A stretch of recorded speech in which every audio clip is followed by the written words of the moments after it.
नमस्कार, times now Bharat पर आपका स्वागत है। आपके साथ मैं हूं राकेश पांडे। शाम के 5 बजने वाले हैं। वक्त हो गया है देश के सबसे पसंदीदा डिबेट शो राष्ट्रवाद का। राष्ट्रवाद यानी देश से बढ़कर कुछ नहीं। सर्वे पर सिविल वॉर की धमकी, वक्फ के अवैध दावों पर चुप्पी क्यों? अखिलेश यादव का पारा हाई, सर्वे की बात खुदाई तक कैसे आए? वक्फ जहां मन करे दावा ठोक दे, हिंदू पक्ष सर्वे की मांग भी ना करे। देश में संभल और अजमेर दरगाह को लेकर बड़ी बहस छिड़ी है। कोर्ट के आदेश के बाद संभल में सर्वे हुआ तो यह बात कुछ कट्टरपंथियों को हजम नहीं हुई। भड़काऊ मौलाना इस मामले पर एक्टिव हो गए। ऐसे मामलों को लेकर देश में सिविल वॉर होने तक की बात कह दी गई।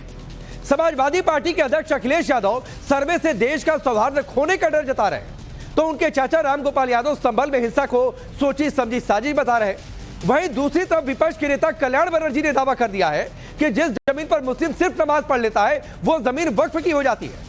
ऐसे में सवाल है कि जो जमीन हिंदुओं की आस्था से जुड़ी है और जिसके ऐतिहासिक प्रमाण है, एएसआई ने भी जिसकी तस्दीक की है या फिर तस्दीक करने के क्रम में है, उस पर अगर हिंदू दावा करे और दावे की जांच कोर्ट के आदेश पर हो तो उससे देश का भाईचारा खराब कैसे होगा? क्या मुस्लिम तुष्टीकरण की राजनीति के लिए सपा संभल में सर्वे को साजिश करार दे रही है? इसी पर हमारी आज की डिबेट, लेकिन उससे पहले इस रिपोर्ट को देखिए।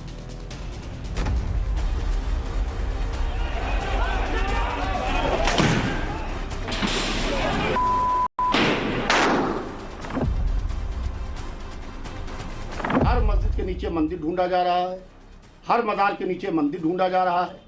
या आप मुल्क को किस तरफ ले जाना चाहते हैं?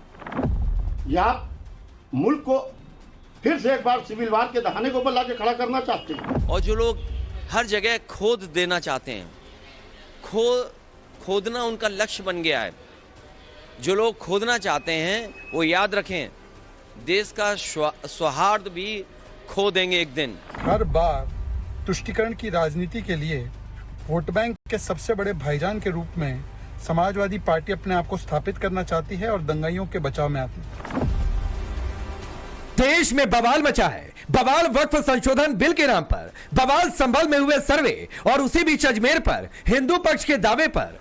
वक्फ संशोधन बिल के जरिए सरकार ने कोशिश की है वक्फ की मनमानियों पर लगाम लगाने की, लेकिन सरकार की यह कोशिश ना तो मौलानाओं को अच्छी लग रही और ना ही सियासतदानों को। तुष्टीकरण की मजबूरी में पूरा विपक्ष लामबंद है कि वक्फ में किसी तरह का संशोधन किसी हाल में ना हो। मुस्लिम वोटों की रेस में पूरा विपक्ष वक्फ के जमीनों पर अवैध दावों और कब्जों पर खामोश है, लेकिन इसके ठीक उलट हिंदू पक्ष की याचिका पर कोर्ट किसी मस्जिद या दरगाह का सर्वे का आदेश दे दे तो न सिर्फ इसे सौहार्द के खिलाफ बताया जाता है, बल्कि इसकी आड़ में सिविल वॉर की धमकी तक दी जाती है। सुनिए कैसे शिया धर्मगुरु मौलाना यासूब अब्बास सिविल वॉर की बात कर रहे। जिस तरीके से हमारे मुल्क हिंदुस्तान में ये नया ट्रेंड चला है कि हर मस्जिद के नीचे मंदिर ढूंढा जा रहा है, हर मजार के नीचे मंदिर ढूंढा जा रहा है। या आप मुल्क को किस तरफ ले जाना चाहते हैं? या आप मुल्क को फिर से एक बार सिविल वार के दहाने को ला के खड़ा करना चाहते हैं? जबकि प्रदेशों में भारतीय जनता पार्टी की सरकारें हैं, देश में भारतीय जनता पार्टी की सरकार है और भारत के प्रधानमंत्री जी सबके विश्वास की बात कर रहे हैं। जो खड़ा हुआ वो अदालत में चला गया, निचली अदालत में, और अपने हक में फैसला करा के ले आया और पूरी तरीके से मुल्क को तबाही के और बर्बादी के दहाने को बला के खड़ा किया जा रहा है।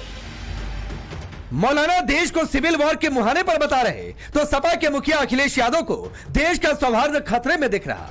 संभल हिंसा के बाद संभल जाने में सपा का डेलीगेशन फेल हुआ तो अखिलेश ने संसद में जमकर भड़ास निकाली। और जो लोग हर जगह खोद देना चाहते हैं, खोदना उनका लक्ष्य बन गया है।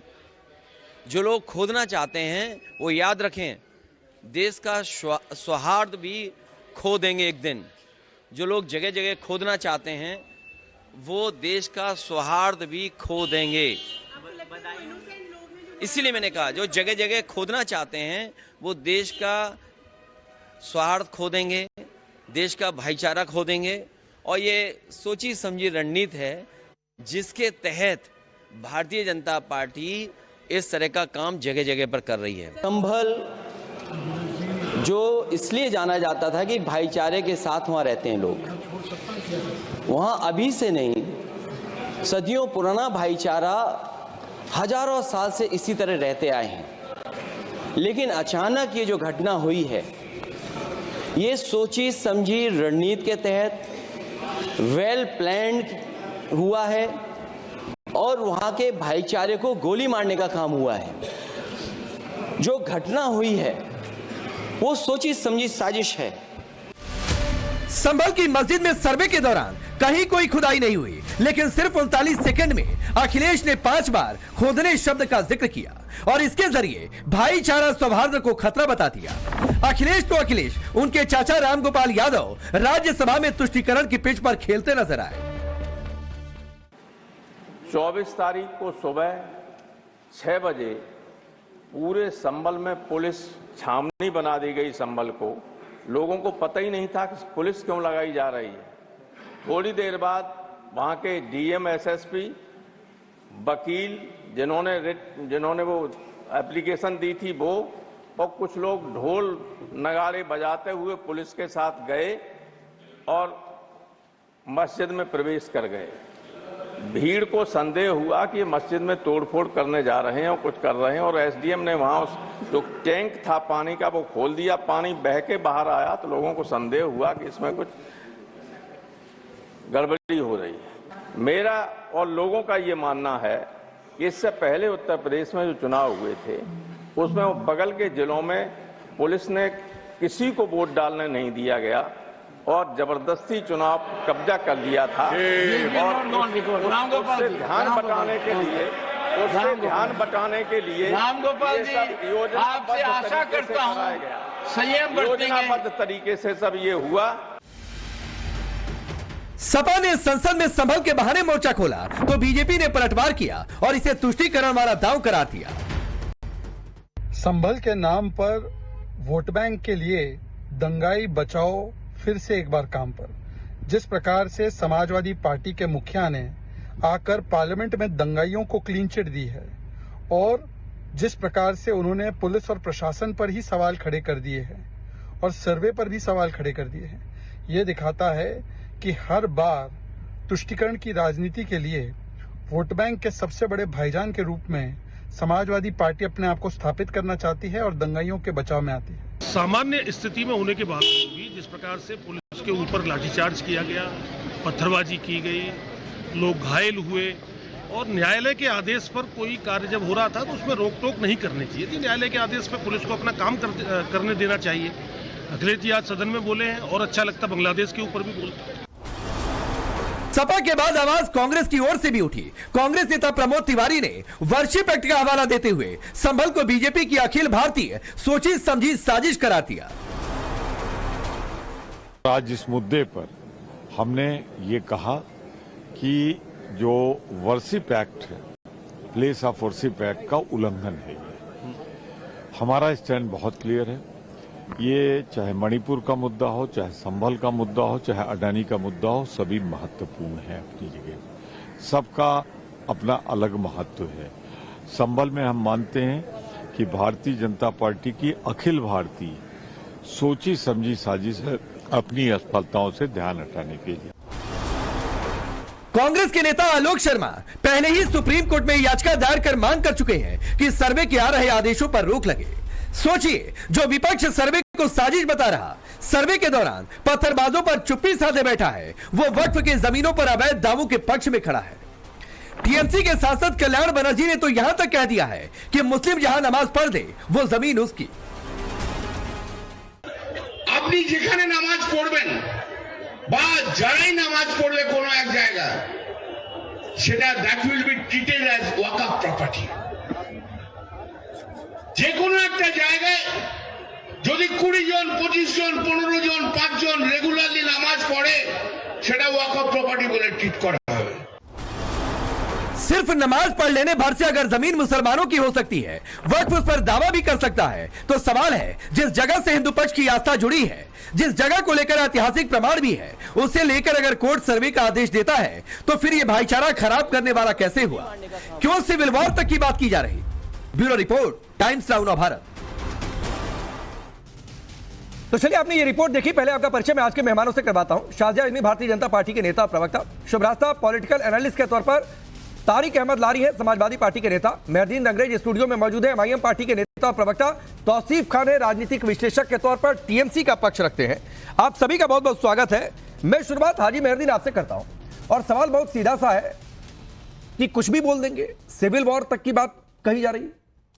देखिए, जब 92 के दंगे हुए, पूरे देश में आग लगी, कितने लोग ना जाने कितने बेकसूर लोग जब मारे गए, तो इसलिए प्लेसेस ऑफ वर्शिप एक्ट बनाया गया 90 के दशक में कि अब इसके बाद कोई चर्चा नहीं होगी और किसी तरीके की कोई हिंदू मुसलमान की कोई लड़ाई नहीं होगी, मंदिर मस्जिद की कोई लड़ाई नहीं होगी, आपस में जो भाईचारा है वो खराब नहीं होगा। मगर ये बात हो गई थी, सब शांति हो गई थी, किसी तरीके की कोई बात नहीं हुई। मगर जब से 2014 के बाद से जब मोदी जी आए, उसके बाद से लगातार जितनी भी मस्जिदें हैं, जो ऐतिहासिक मस्जिदें हैं, उनके नीचे मंदिर तलाशने की जो अभियान है, जो आरएसएस, वीएचपी और बजरंग दल का, वो उसमें कामयाब होते जा रहे हैं। तो इसमें क्या, इससे क्या होगा? अभी तो क्या हुआ? संभल में एक सर्वे हुआ, 5 लोग, तो सिविल वॉर होगा आपके हिसाब से? देख, ये तो भाजपा का तो लगातार यही एजेंडा है कि अरे मैं आपसे पूछ रहा हूं ना भाई, बिल्कुल मौलाना ने बात कही। देखिए, मौलाना क्या कहते हैं, मैं उनकी तो बात आप को बताइए ना, आपकी राय बताइए। या तो कहिए सिविल वॉर नहीं होगा, या तो कहिए कि हो जाएगा। जब तक हमारे देश में संविधान है और देश में अदालतें हैं, हमारी देश में कानून है, जब तक सिविल वॉर तो किसी के घर से आदेश किया था संभल में सर्वे का? मगर जिस तरीके से मेरे घर के आदेश, घर जैसे निचली अदालतों का जो रवैया है, वो जिस तरीके से जाइए उचली अदालत में उल्लंघन कर लगातार सर्वे के ऑर्डर दिए जा रहे हैं, लगातार लोगों के दावे हैं कि मस्जिद के नीचे मंदिर है, तो ये हमारे देश को किस तरफ ले जाना चाहते हैं? आज जीडीपी हमारे देश की बहुत निचली, महंगाई, बेरोजगारी जीडीपी पर आपसे लेक्चर नहीं चाहता। आप ये देखिए, बेरोजगारी 45 साल का हाईएस्ट स्कोर। जीडीपी पर लेक्चर चाहिए होगा, मैं किसी इकोनॉमिस्ट को बुला लूंगा। नहीं, बिल्कुल। तो प्लीज जीडीपी पर लेक्चर नहीं चाहिए आपसे। मैं आपसे एक बात पूछ रहा हूं कि अगर एक पक्ष को लगता है कि भाई यहां पर उसकी आस्था है या कुछ भी बात है, वो कोर्ट के आदेश से सर्वे हुआ तो सिविल वॉर हो जाएगा। देखिए, जो ऐसी बात कर रहे हैं, मैं कह रहा हूं उन्हें संविधान पे अपने यकीन रखना चाहिए, देश के कानून पे यकीन रखना चाहिए। जो भी हमारे देश का संविधान तो बोलिए नहीं होगा, नहीं होगा, मैं तो कह रहा हूं नहीं होगा। मगर मैं एक बात और कहना चाहूंगा कि जिस तरीके से मस्जिदों के नीचे मंदिर ढूंढने की जो तलाशने का काम हो रहा है, इससे हम क्या विकसित भारत बन पाएंगे? नहीं, हम क्या कभी विकसित भारत बन पाएंगे? नहीं, वक्फ जो मंदिरों पर दावा कर रहा है, हिंदू और जो मुसलमान, वक्फ जो मंदिरों पर दावा कर रहा है, कौन से मंदिर पे दावा किया है बताइए? बीके दत्त कॉलोनी का सनातन धर्म मंदिर, दिल्ली के 6 मंदिर हैं, 123 जो स्पॉट्स हैं। अभी शाजिया के पास जाऊंगा, पूरा लिस्ट आपको दे देंगी। देखिए, सुनिए, उनको और बेहतर पता है दिल्ली के बारे में, तो मैं आपको पहले बता दे रहा हूं, मैं नाम गिनवा दूंगा। पालम मंगलापुरी का शमशान घाट पर शिव मंदिर, सुभाष नगर का मंदिर, मंगलापुरी के शिव शक्ति काली माता मंदिर, महाराष्ट्र में है कानिफनाथ मंदिर। जरा ये चला भी दीजिए, ये ग्राफिक्स चला दीजिए, एलईडी बनी हुई है, ग्राफिक्स चलाइए, हम मंदिर या ये बगल में चला कर रखिए। अच्छा, सुनिए, मेहरदीन के सामने रखिए, यहाँ बगल में स्क्रीन पर देखिए और बताइए। देखिए, हमारी पार्टी यहाँ डालिए स्क्रीन पर, हमारी मेहरदीन को दिखाइए सामने से। हमारी पार्टी और हम हिंदू मुसलमान की बात नहीं करते, ना मंदिर मस्जिद की बात करते, हम तो नहीं, पहले इस पर जवाब दीजिए। मैं शाजिया के पास जाऊंगा, तरीके से भाजपा मुसलमान की बात करती है, स्क्रीन पर डालिए, तो नहीं, पहले डालिए इस पर भाई, पीसीआर डालिए इस पर, रुकिए मेहरदीन, रुकिए ना। नहीं, मुझे इस पर जवाब चाहिए, जरा लाइए इस कैमरे को। नहीं, मेहरदीन आप देखिए, ये पढ़िए, देश के इन मंदिरों पर वक्फ का दावा है, ये पढ़िए आपके सामने, मैंने बड़ा स्क्रीन चलवा दिया, मुझे इस पर जवाब चाहिए आपसे। देखिए, मैं बता रहा हूँ, अगर वक्फ बोर्ड ने इन पे दावा किया है, अगर नहीं किया है भाई, फेक न्यूज थोड़ा नहीं चलाते। अच्छा, वक्फ बोर्ड ने अगर सुन तो लीजिए राकेश भाई, तो वक्फ बोर्ड किसके अंतर्गत आता है ये बताइए आप। अरे पहले इस पर बताइए ना भाई, तो बोलिए कि वक्फ का दावा गलत है मेहरदीन, आप बोलिए कि वक्फ का ये दावा गलत है, जो इस तरीके का दावा बोलिए ना मेहरदीन, वक्फ का ये दावा गलत है। मुसलमानों ने बोला क्या? किसी पहले आप बताइए ना, तो आप खारिज करिए ना वक्फ को। गया, अरे मेहरदीन, मुसलमान इसीलिए तो वक्फ की मनमानी को बंद करना है भाई। ये बताइए आप पहले बताइए ना राकेश भाई, ये दावा बोलिए गलत है। आप बताइए, क्या आप बताइए, क्या कोई मुसलमान किसी हिंदू मंदिर के दावा करने के लिए अदालत में गया? बताइए आप। अरे भाई, तो ये क्या है? पूछिए, ये क्या है? वक्फ का अपना ट्रिब्यूनल है। अरे भाई, वक्फ का अपना ट्रिब्यूनल है। एक पक्ष को अगर ये मंदिर चाहिए तो उसे वक्फ के ट्रिब्यूनल में जाना होगा। देखिए, सुन तो वो भी अदालत की तरह है। मैं बता रहा हूँ, रुकिए, समझ, एक बार ज्यादा चिल्लाने से कोई बात ज्यादा, मैं चिल्ला नहीं रहा हूँ, आपको सिर्फ आईना दिखाया। देखिए राकेश भाई, जिस तरीके से आप ये बता रहे हैं और जिसका पक्ष रख रहे हैं, देखिए वक्फ बोर्ड जो है वो जो गवर्नमेंट होती है, जैसे दिल्ली की है, गवर्नमेंट पर आप चले गए, उसमें शामिल होते हैं। ठीक है, मुझे मालूम है, मुझे ये सच्चाई देश के सामने दिखाने की मेहरदीन। अब शाजिया आ जाइए, हम शाजिया कब्रिस्तान की राजनीति और उसके बाद शिवराज सीधे आपके पास भी आऊंगा। नहीं, शाजिया, मैंने कुछ मंदिरों के नाम गिना दिए। दिल्ली में जो 123 प्रॉपर्टीज का जिक्र है, उनमें 6 मंदिरों का जिक्र है, लेकिन मंदिर पर वक्फ का दावा ठीक है, बाकी जगह गलत है। करीब 200 ऐसी प्रॉपर्टीज हैं, और ये सिर्फ इसलिए किया गया है क्योंकि सिर्फ खालिस और गलीज मुस्लिम वोट बैंक की राजनीति के चलते इस तरह की रेवड़ियां दी गई हैं, मुच्चे दिए गए हैं ताकि मुसलमान चुप बैठे और लगातार वोट देता रहे। मेहरुद्दीन जी पूरी तरह से गलत हैं। भाजपा की आप बात कर रहे हैं, आपको पता है ये आप कह रहे हैं न्यायालय है इस देश में, देश के न्यायालय ने ही, चाहे वो चंद्रचूड़ जी हो या फिर निचली अदालत हो, उन्होंने सर्वे की इजाजत दी है। और क्या है वो प्राथमिक तौर पर मंदिर है या मस्जिद, इसको लेकर नहीं, लेकिन उसका वो असली में मंदिर है कि मस्जिद, इसको लेके सर्वे की इजाजत है। साजिया अलमैदी, आप ये चाहती हैं कि हर मस्जिद के नीचे मंदिर तलाशा जाए?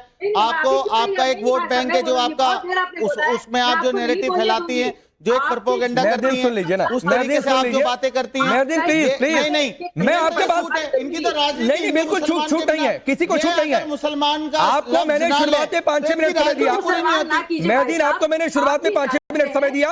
अभी शाजिया को सुनिए फिर आ जाऊंगा, शाजिया को सुनिए फिर आ जाऊंगा। वक्त को जाकर सिखाइए पहले, जो आपके नेता वक्त की पैरोकारी करते घूम रहे हैं, तो पहले वक्त को जाकर समझाइए और ये बताइए कि क्यों वक्त की मनमानी बंद करना जरूरी है। मुसलमानों ने अगर दावा रुकिए, अगर मुसलमान दावा तो करिए दावा, करिए दावा, तो अलग करिए दावा भाई, आप करिए, अरे आप करिए दावा।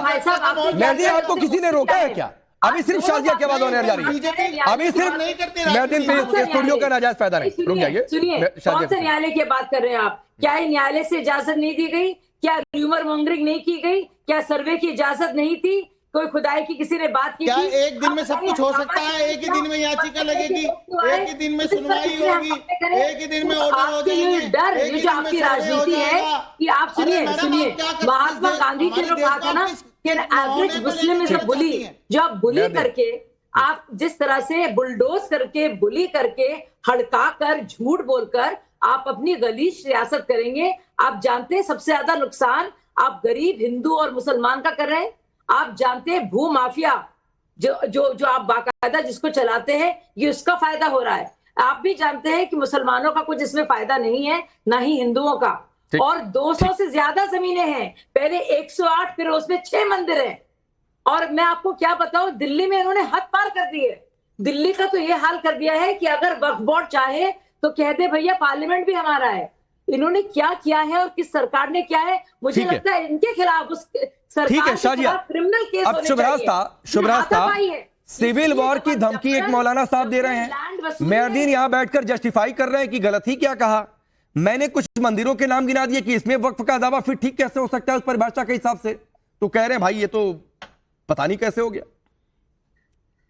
राकेश जी, मुझे ना इस प्रोग्राम की शुरुआत से ही हंसी आ रही है, क्योंकि एक तो जो AIMIM के प्रवक्ता यहाँ बैठे हैं, उनको अपने ही इन्हीं के जो आला कमान हैं, इन्हीं के जो लीडर इन चीफ हैं, उनके साथ प्लेसेस ऑफ वर्शिप एक्ट पे बहुत बढ़िया बहस ऑलरेडी हो चुकी है। सिर्फ उसी को अगर सुन लिया होता उन्होंने तो बेसिक एजुकेशन इनको मिल गई होती। आज के जमाने में जब ये लोग बड़ी बड़ी बातें करते हैं कि हम सुप्रीम कोर्ट और लॉ को सबसे बड़ा मानते हैं, और इनके तो खैर आला कमान जो है वो बहुत बड़े बैरिस्टर हैं, उनसे पूछिए कि अभी जो जस्टिस चंद्रचूड़ उन्होंने कैसे इंटरप्रेट किया प्लेसेस ऑफ वर्शिप एक्ट को। वही इंटरप्रिटेशन तो मानने होगी ना। तात्कालिक रूप से अगर उस इंटरप्रिटेशन को आपको चैलेंज करना है तो आप बेंच बिठाइए और उसको चैलेंज कर दीजिए। सिंपल सी बात है। अगर मुझे लगता है अयोध्या को लेकर के अगर हम बात करें, अगर हम ज्ञान व्यापी को लेकर के बात करें, कुछ एक मंदिर है जिनको लेकर के हमारी आस्था है और प्लेसेस ऑफ वर्शिप एक्ट वहां पे लागू नहीं होगा। हम कहेंगे जा करके अगर कि हाँ हमें वहां पे चाहिए कि थोड़ी खुदाई हो, पता चले कि क्या है, तो इसमें क्या दिक्कत है बात। लेकिन मूल मुद्दा यहाँ पर प्लेसेस ऑफ वर्शिप एक्ट नहीं है, मूल मुद्दा वक्फ का है। अब राकेश जी, जो बेसिक काम है वक्फ का वो क्या था? वो यही था ना कि मुसलमानों के लिए शिक्षा, हेल्थ केयर, स्वास्थ्य की जो व्यवस्था है वो बिल्कुल। तो ऐसे सिचुएशन में क्या एक व्हाइट पेपर मंगाया जा सकता है वक्फ बोर्ड से? क्या उनसे रिपोर्ट मांगी जा सकती है कि भाई आपने क्या किया मुसलमानों के उत्थान के लिए? और क्या उनसे यह भी पूछा जा सकता है कि आपने अरबों की संपत्ति एक तरह से हड़प करके रखी हुई है अपने पास, तो आपने उस पे कितना रेंट सीक किया? लाखों में भी रेंट नहीं आता वहां का। ठीक है। तो ये जो दो विसंगतियां हैं, सिविल वॉर की बात को आप जस्टिफाई कर दे रहे हैं। बस एक सेकंड, हाँ बोलिए, 10 सेकंड। इसका मतलब कि मुसलमान समाज के कुछ एलीट गुंडों ने वक्फ बोर्ड की आड़ में गरीब गुरबा मुसलमानों को एक तरीके से मैं तौसीफ बंगाल के सारे मुसलमानों का उत्थान में तो ठीक है, मैं तौसीफ के पास जाऊंगा। मेहरदीन कुछ कहना चाह रहे थे, उसके बाद आता हूं। देखिए, मैं जिस तरीके से सुब्रास्ता जी की बता रही हैं वो पूरा इतिहास बता रही है वक्फ बोर्ड का। मैं कहता हूं हमारे पास तो 9 लाख एकड़ जमीन है। मैं कह रहा हूं साउथ में 2 स्टेट है जिनके पास जो उनके मंदिर है उनके पास इससे डबल जगह है। तो आप उनसे भी सवाल पूछिए, उन्हें भी कोरा कागज भेजिए, उनसे पूछिए हिंदुओं के लिए क्या काम किया। अरे शर्म आपको आनी चाहिए मैडम, शर्म आपको आनी चाहिए। आप खुलेआम होकर यहाँ पर हिंदू मुसलमान की बात करती हैं, आप 80-20 की बात करते हैं। आपकी पार्टी पूरी हिंदू मुसलमान के अलावा आप बिना मुसलमान के नाम लिए आपकी राजनीति का एजेंडा सेट नहीं होता। अरे आप मुद्दों पे बात क्यों नहीं करती मैडम? आप महंगाई बेरोजगारी पे बात क्यों नहीं करती? मेडिकल कॉलेज, मणिपुर में बात क्यों नहीं करती आप? कॉलेज, एक स्कॉलरशिप का कोई प्रोग्राम, एक कोचिंग इंस्टीट्यूट खोला है आपने।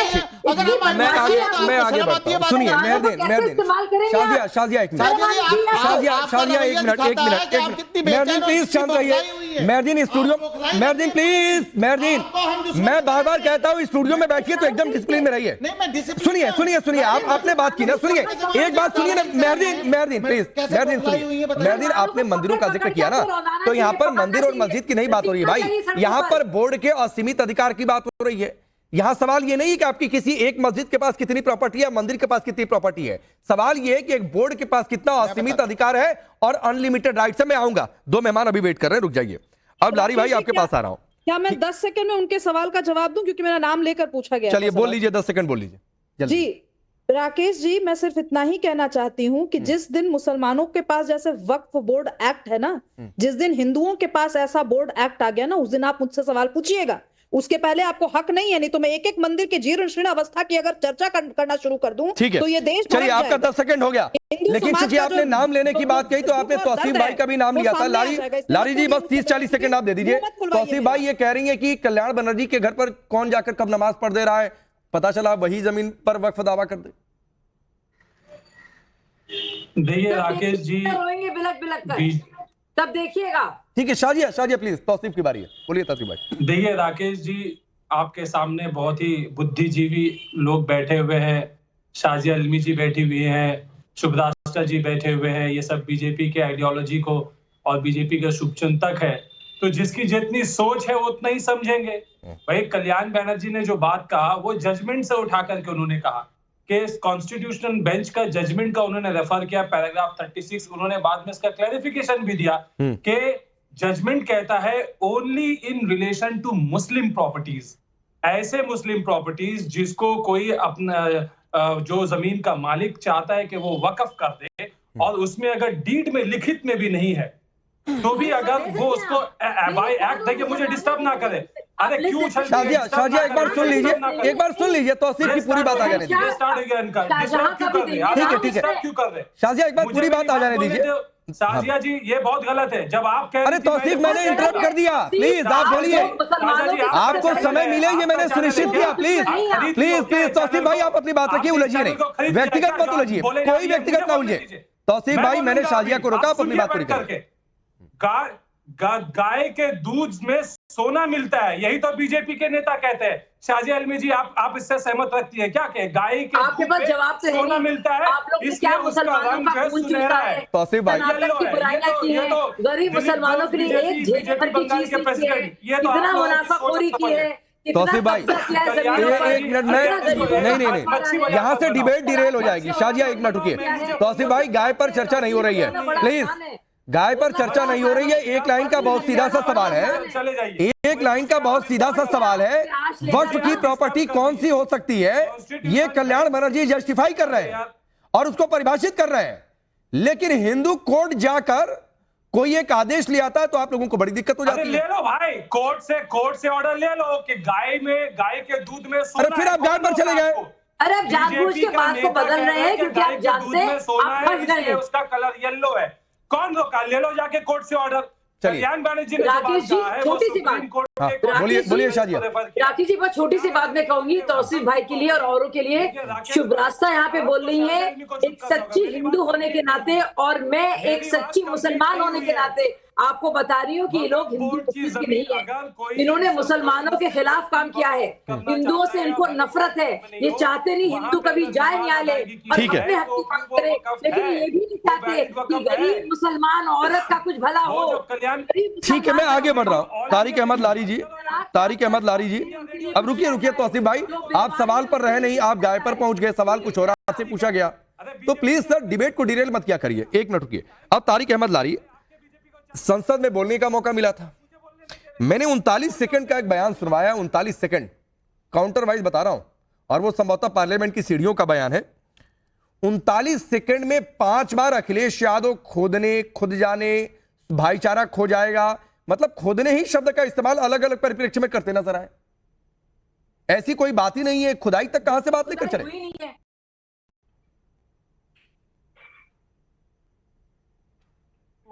ये भड़काने की बातें राकेश जी, ये दंगे फसाद करने। शाजिया प्लीज, शाजिया एक मिनट, लारी जी बोलिए।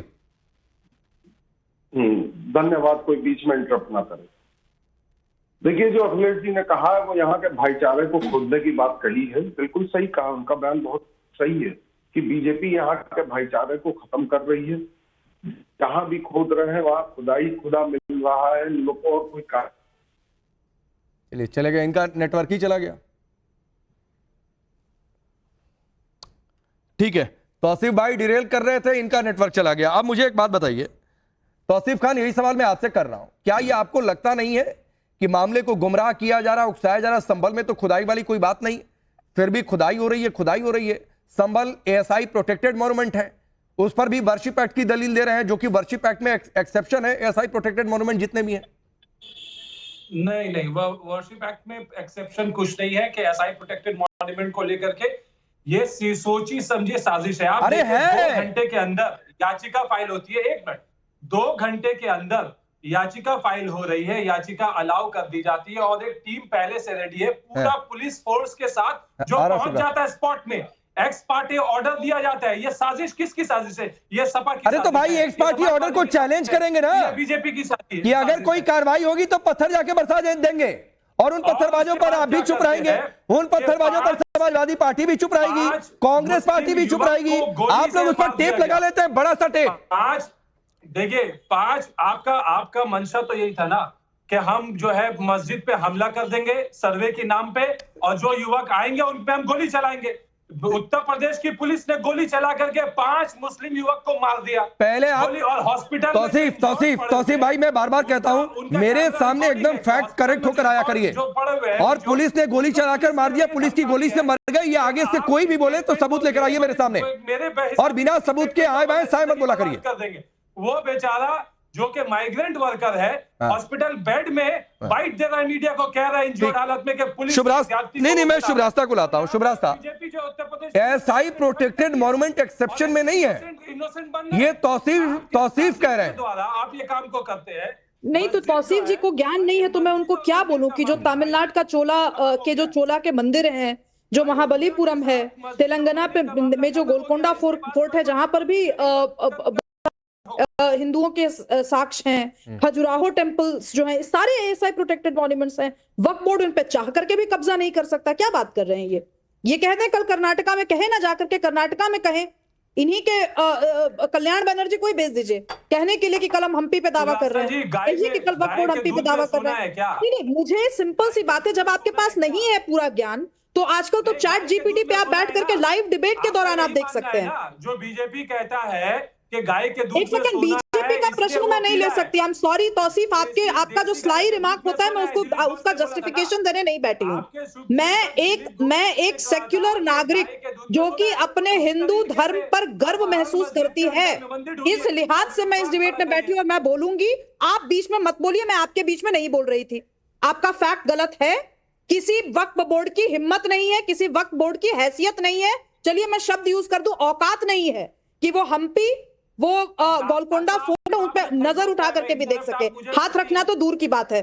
और ये मेरे देश का संविधान, ये मेरे देश की वही संसद, ये मेरे देश के ही इंस्टीट्यूशंस जिनको आप प्रोटेक्ट करते हैं, उनको प्रोटेक्शन देती है। दूसरी बात, मैंने जो मूल सवाल पूछा उस मूल सवाल पर जवाब क्यों नहीं टीएमसी के प्रवक्ता या टीएमसी के समर्थक देते हैं।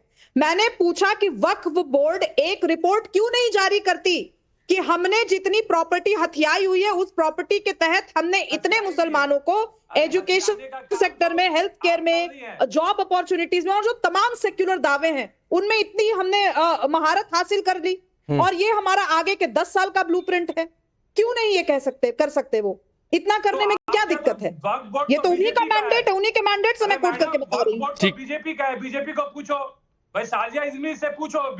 मैं क्यों पूछूं शाजिया इल्मी से, जब कल्याण बनर्जी खड़े होकर के चिहाड़ रहे हैं कि किसी के यहाँ भी कोई नमाज पढ़ दे तो वक्त की प्रॉपर्टी हो जाएगी। मैं कल्याण बनर्जी से पूछ रही हूँ कि आप मजाक बनवाते हैं। अरे तौसीफ भाई, मुसलमानों का कितना मजाक बनवाते हैं, इस्लाम का कितना मजाक बनवाते हैं। मुझे शर्म आती है आप जैसे लोगों पर।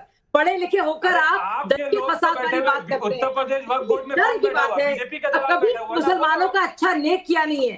आप कितना इस्तेमाल करेंगे भाई साहब, और कितना झूठ बोलेंगे। वक्फ का क्या मतलब है? औकाफ, उसका मतलब क्या है? जस्टिस किया है कुछ मुसलमानों के लिए? एक मेडिकल कॉलेज नाम बता दिए। बड़े फक्र से कह रहे हैं AIMM के 9 लाख जमीन है हमारे पास, 8 लाख करोड़ होने के अरे तौसीफ भाई सबसे गरीब मुसलमान है। मुसलमान के गरीब होने का रोना रोते हैं। बीजेपी का लोग बैठा हुआ है, बीजेपी का दलाल बैठा हुआ है वक्फ बोर्ड में उत्तर प्रदेश पर बैठे हैं जमीन पर। ऐसा है ना, मैं एक पेशकश करना चाहती हूँ। एक मिनट तौसीफ, एक मिनट शुभरास्ता 30 सेकंड दीजिए। शाजिया रुकिए। तौसीफ भाई, मैं बार बार कहता हूं, मैं अगर थोड़ी देर खामोश रहा तो इसका मतलब नहीं कि कोई कुछ भी बोलकर निकल जाएगा। कौन किसका दलाल है ये बताने के लिए आपको बुलाया क्या? या इसी तरीके के शब्दों का आप इस्तेमाल करते हैं?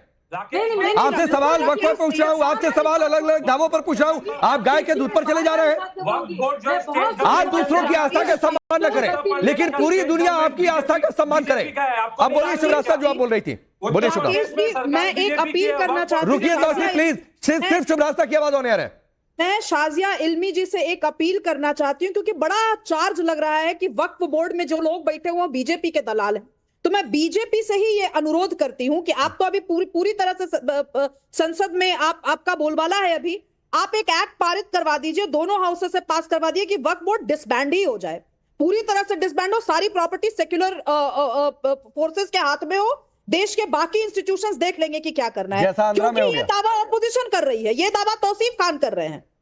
बोलिए। और बाकी जो लोग बैठे हैं AIMIM और समाजवादी पार्टी की बात में मतलब मौन समर्थन दे रही है। मतलब वक्फ बोर्ड खत्म कीजिए, ये नौटंकी रहे ही नहीं इस देश में। अगर सुनिए नहीं, ये किस तरह पूरे बीजेपी के दलाल अगर बैठे हैं तो खत्म कीजिए उसको। ठीक, एक मिनट शाजिया बोलिए। शाजिया बोलिए। राकेश जी, बहुत पते की बात शुभरास्ता ने की है। अगर तौसीफ को ये लगता है कि भाजपा के दलाल बैठे हैं तो तौसीफ को कहना चाहिए। भाजपा को तो छोड़िए, भाजपा के दलाल बैठे हैं तौसीफ। शुभरास्ता जी, अगर भाजपा के दलाल बैठे हैं तो भाजपा क्यों कहेगी? तौसीफ जी कहे ना, कल्याण बनर्जी कहे कि खत्म करो वक्फ बोर्ड को।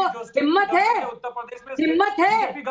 नहीं तो शाजिया, वक्फ बोर्ड को आप लोग खत्म कर रही है क्या, जो शुभरास्ता कह रही है? नहीं, बिल्कुल राकेश जी, ये कह रहे हैं भाजपा के दलाल हैं। शुभरास्ता जी कह रही है, सही बात शुभरास्ता की भी है भाई, कह रही है भैया आप लोग भाजपा है वाले हैं, आप लोग के दलाल हैं, आप लोग खत्म क्यों नहीं करते? मैं कुछ और कह रही हूँ शुभरास्ता से। मैं कह रही हूँ शुभरास्ता, अगर भाजपा के दलाल होंगे तो खत्म नहीं करेंगे।